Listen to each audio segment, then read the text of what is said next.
Good afternoon. Today is August the 9th of 2012. And we entered into a new octave, the green octave, and as has been the case, we're going to open a new series. The series, the next three-part series, is going to be on empathy. And man, empathy is almost a loaded word. It's not quite so loaded as love. What I mean by loaded is almost saturated with preconceived notions, meaning that when you hear the word, you already have an established idea as to what that word means. Love, for instance, is an extremely saturated word. Legitimately, there's no way for me to transmit exactly my version of love to someone else, because of the fact that they will always view the information on that subject in relation to their preconceived notions of what it is. If, however, a person is elevated to the point where they can realize that their preconceived notions don't actually define the nature of an object, and they've gotten rid of those, then perhaps. But for the most part, that's not the case. So I deal with what is as it appears to me. Empathy, in essence, is fusing your identity, the concept of your identity, into versions of yourself. There's an internal empathetic resonance and there's an external. However, in the reality of the situation, there's no external, there's only internal.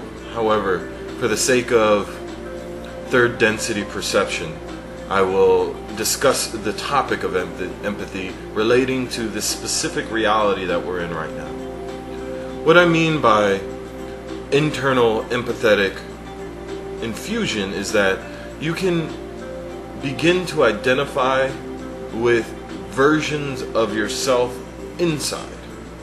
You can say, I'm my heart, and then you become, literally, you fuse your consciousness to your heart and your heart alone.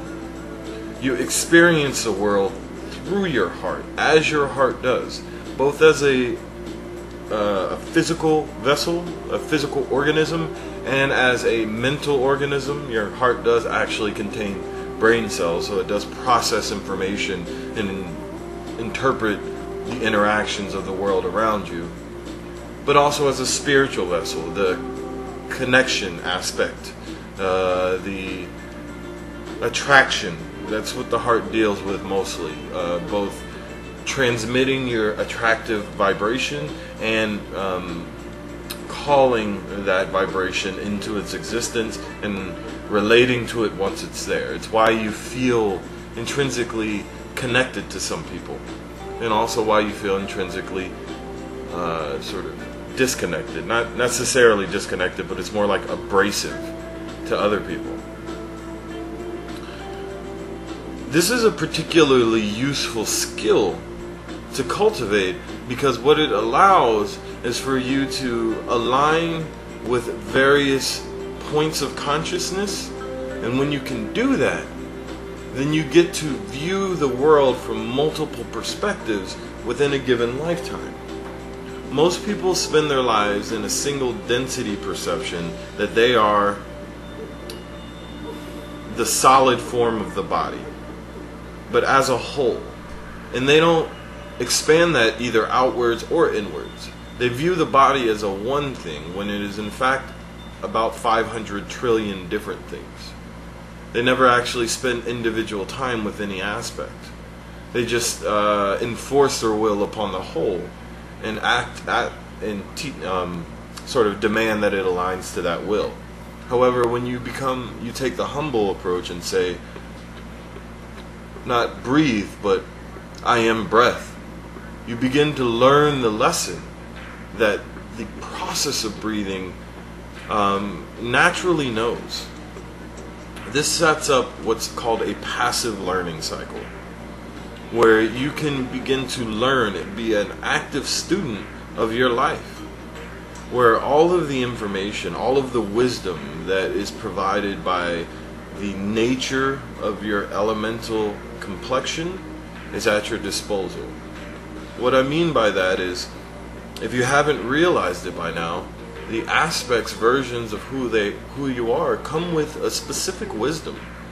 Your heart knows rhythmic frequency. It knows how to increase that frequency and how to decrease it without ever stopping it. It knows efficiency of motion and distribution. Your lungs know push and pull, masculine and feminine, reception and expulsion. They know infusion of energetic cycles. They know filtering.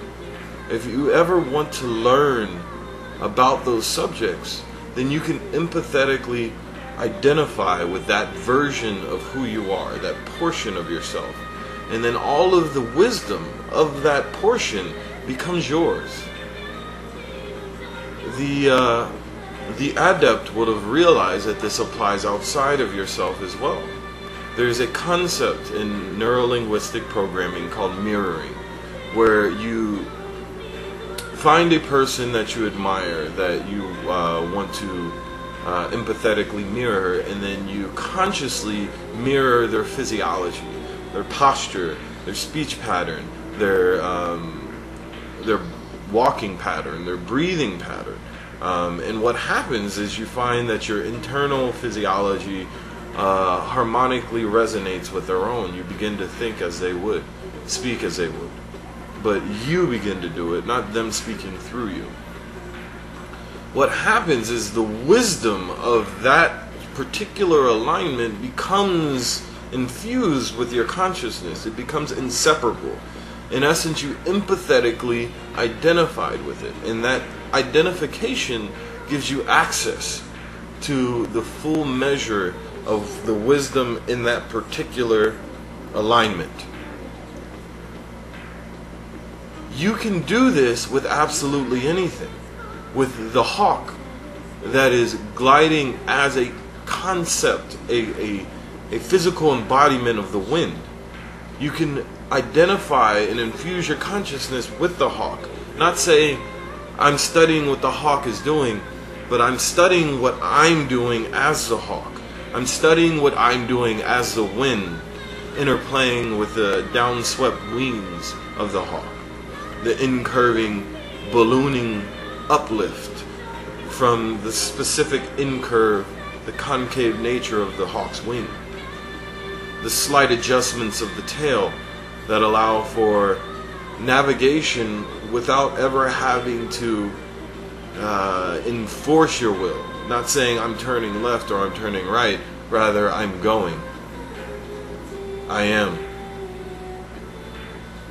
If you watch the hawk fly, the fish swim, the dolphin swim, and also the cat walk, they don't walk, they don't swim, they don't fly.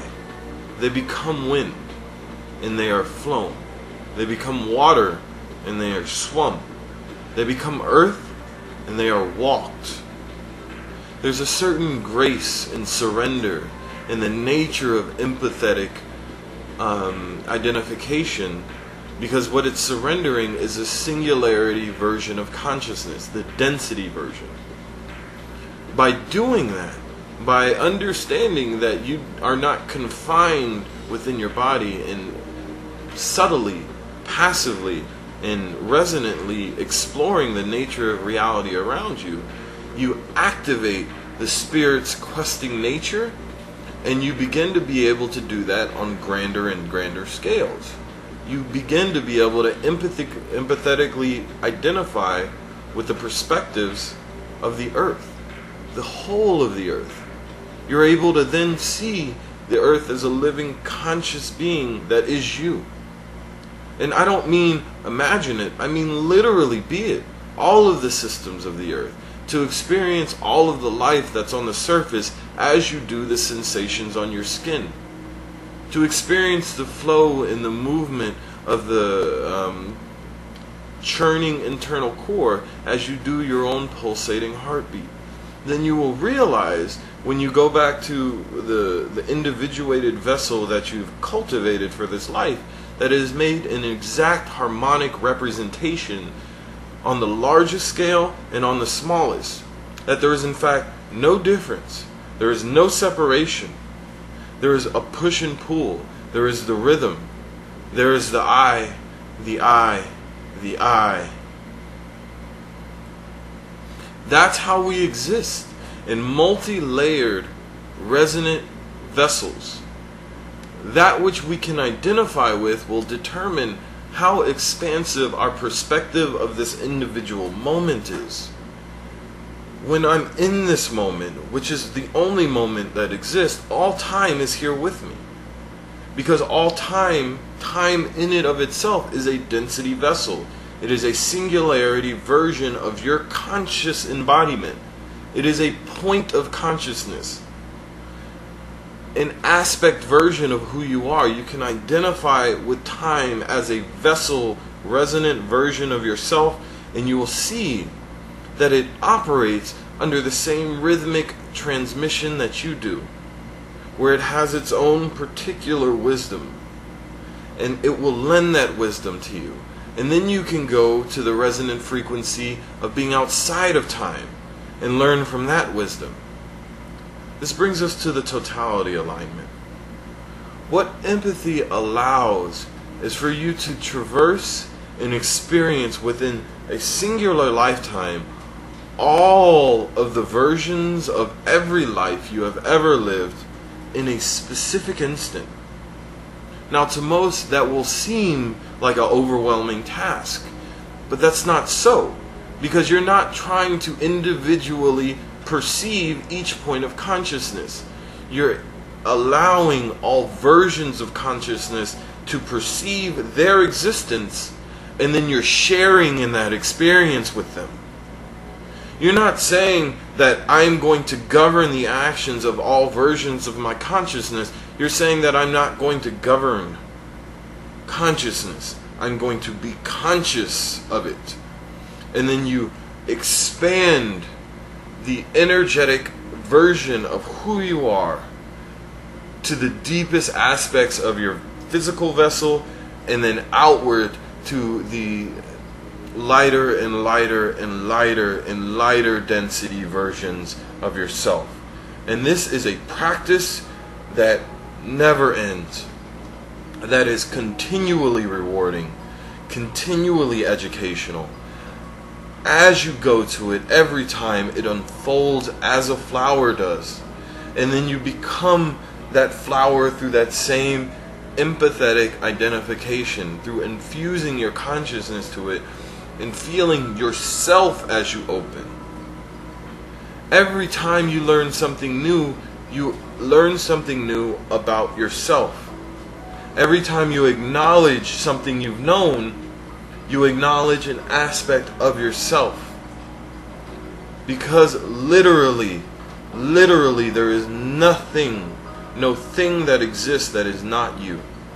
And in fact, all things only exist in the hallucination representation of you. Because you are in fact the no thing that infuses all things, that informs all things. See, the wisdom that I am communicating to you is my own wisdom that I've accumulated through all of my vast experience, both as you and as me, and as every mineral, vegetable, animal, or life form that exists in this moment. I look within myself because that is the only place that exists for me to look. And then the wisdom that is there, I can gain through aligning with it, and then simply opening myself to it, transmitting it, communicating it, channeling it. This is where the concept of channeling comes from empathetically resonating with a form of consciousness that you perceive to have a specific wisdom on a subject, and then transmitting that harmonically by aligning with them and allowing that communication to be free-flowing. I love you.